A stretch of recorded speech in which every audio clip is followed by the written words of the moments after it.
이라. 아멘. 할렐루야. 오늘도 하나님께만 순종만 올려드리는 기쁨의 한날 되시기를 주님의 이름으로 축원합니다.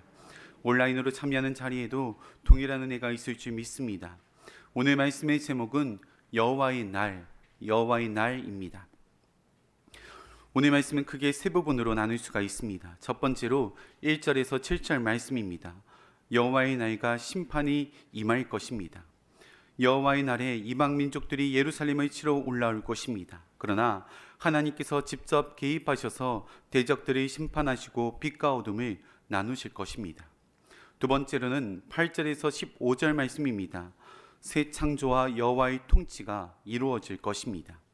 그날에는 여호와께서 생수가 사방으로 흘러나가고 여호와께서 온 세상을 다스리시는 왕이 될 것입니다. 마지막 세 번째로 16절에서 21절 말씀입니다. 열방의 예배와 예루살렘의 거룩함입니다. 남은 모든 민족은 예루살렘에 와서 초막절을 지키며 여호와를 예배할 것입니다.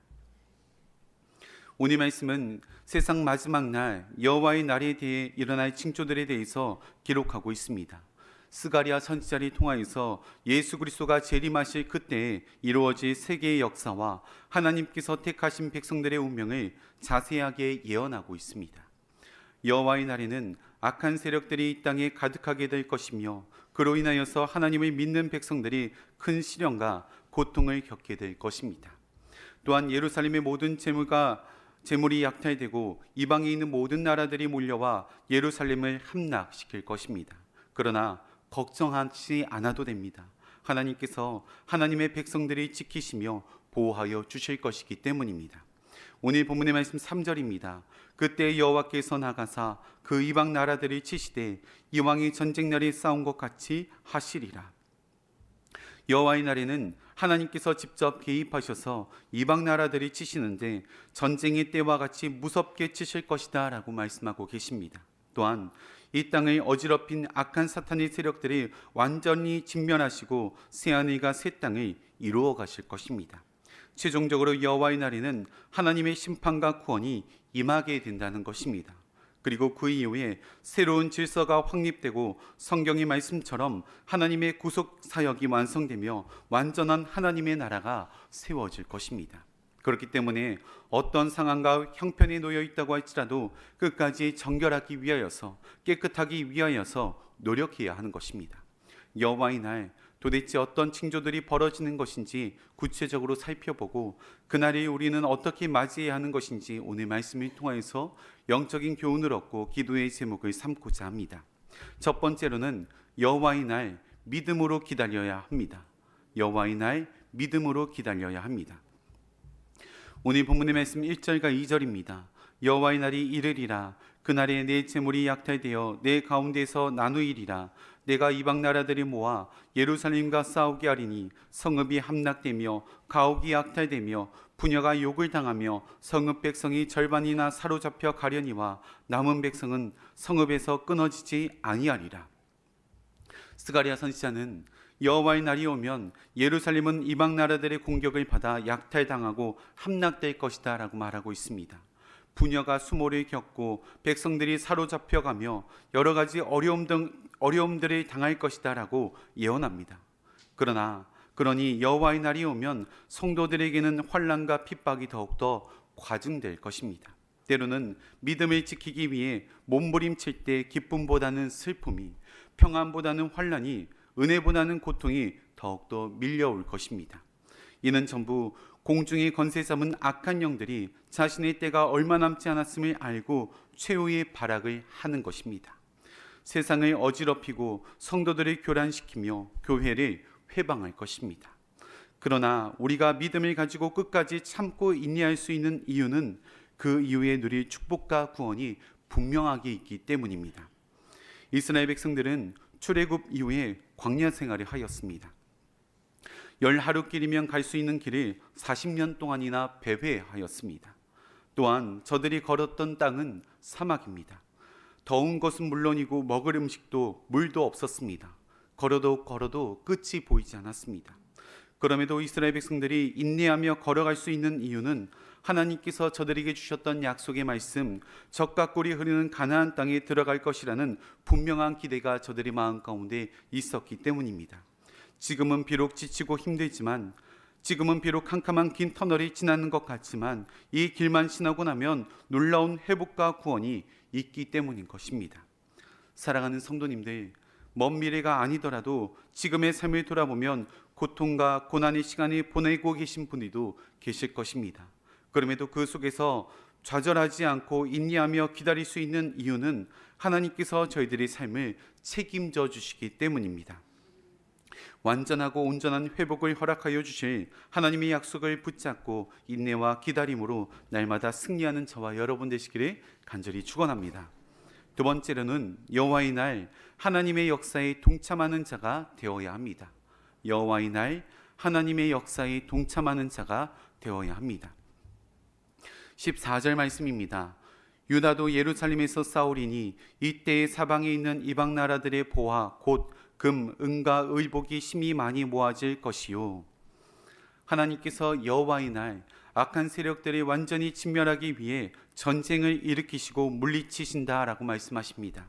이때 하나님께서는 유다 백성들도 전쟁에 참여하여 예루살렘을 위해 싸우게 하실 것이다 라고 말씀하십니다.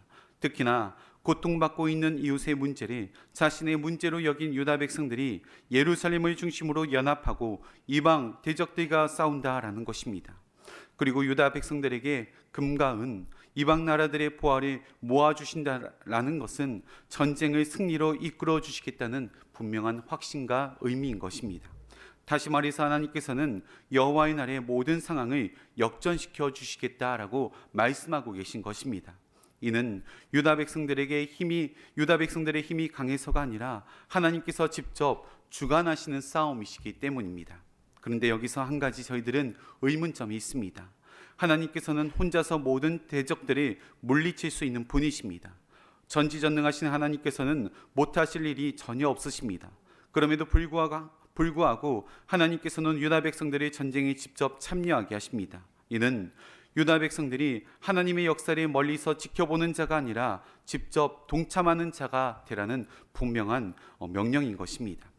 하나님께서 유다 백성들의 삶에 직접 개입하셔서 하나님의 일하심을 보게 하실 뿐만 아니라 모든 전쟁은 주님의 손에 달려있다는 것을 분명하게 확인시켜 주는 것입니다. 구원의 문제도 마찬가지입니다. 야구장 관람석에만 머무는 것이 아니라 적극적으로 뛰어나와 야구 경기에 참여해야 한다는 것입니다. 그러나 많은 사람들이 신앙생활이 관람석에 앉아 구경꾼처럼 여길 때가 있습니다. 분명 주일날 교회에 나와 예배는 드립니다. 그러나 삶에서 실천하고 따라 살려고 노력하지 않습니다. 그저 말씀 한번 듣는 것으로 만족하려고 합니다. 또한 썬데이 크리스찬으로서 일주일에 한 번 교회에 겨우겨우 나옵니다. 이런 신앙생활이 구경꾼입니다. 그러나 성경은 분명하게 말하고 있습니다. 빌립보서 2장 12절 말씀입니다. 그러므로 나의 사랑하는 자들아, 너희가 나 있을 때뿐 아니라 더욱 지금 나 없을 때에도 항상 복종하여 두렵고 떨림으로 너희의 구원을 이루라. 구원은 단순한 선언으로 끝나는 것이 아니라 매일의 삶 속에서 이루어가는 과정입니다.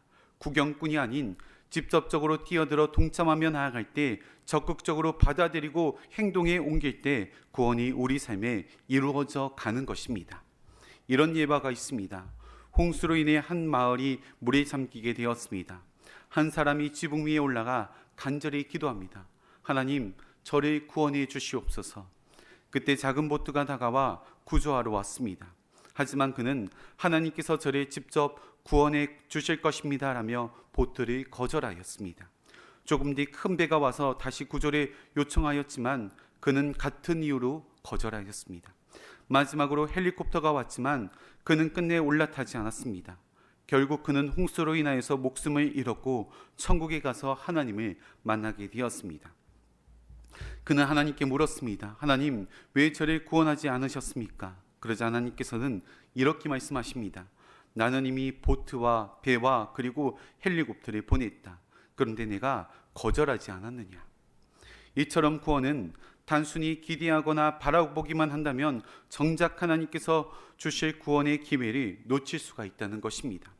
구원은 단지 바라보는 것이 아니라 적극적으로 동참하는 것이며 하나님의 부르심에 응답하는 것입니다.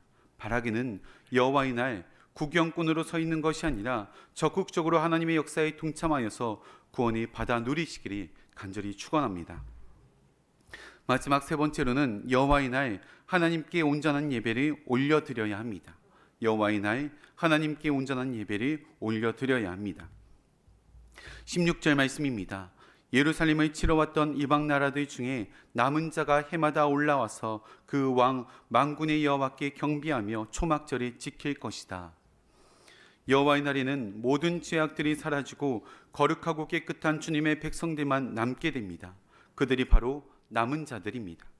또한 하나님께서 다스리시고 통치하시는 나라, 하나님께서 왕으로 군림하는 나라가 올 것입니다. 이때 남은 자들은 매년 예루살렘으로 올라와 여호와 하나님을 찬양하며 초막절을 지킵니다. 원래 초막절은 이스라엘 백성들이 40년 동안 광야에서 생활할 때 하나님께서 그들이 지켜주신 것을 기념하기 위하여서 지키는 절기입니다.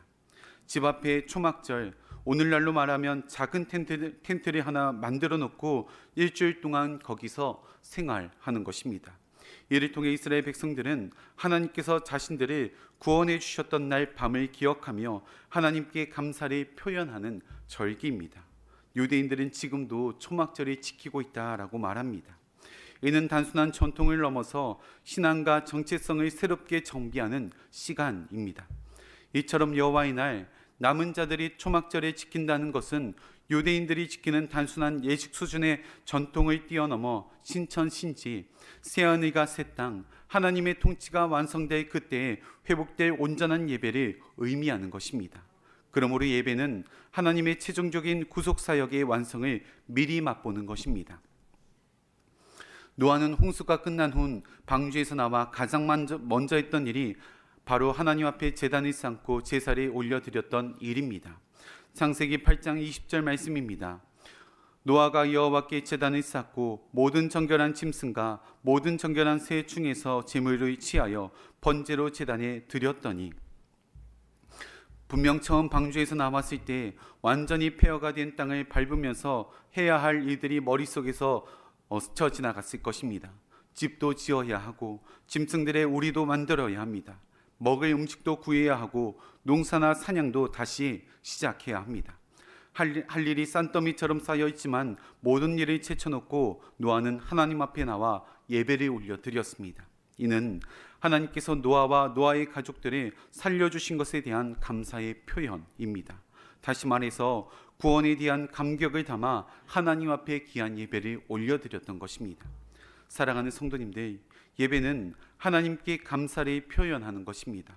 그러니 우리가 드려지는 예배 안에는 반드시 구원에 대한 감격이 포함되어 있어야 합니다. 죄인이었던 우리를 십자가에서 용서하여 주시고 구원해 주셨습니다. 죽을 수밖에 없는 목숨을 건져 주셨는데 어찌 저희들이 잠잠히 가만히 있을 수 있겠습니까? 그 은혜를 기억하며 기쁨과 감사로 표현하는 것입니다. 이것이 바로 하나님께 올려드릴 진정한 예배입니다. 하나님 앞에 바리새인과 같이 형식적인 예배가 아닌 진정한 예배를 올려드리며 나아갈 때 그 예배 안에는 은혜와 감격, 치유와 회복, 또 소망과 기쁨이 넘쳐나게 될 줄로 믿습니다. 바라기는 매 순간 하나님 앞에 진정한 예배를 올려드리시기를, 그리하여 날마다 구원의 감격을 넘쳐나는 예배를 드리시기를 예수님의 이름으로 축원합니다. 함께 기도하시겠습니다.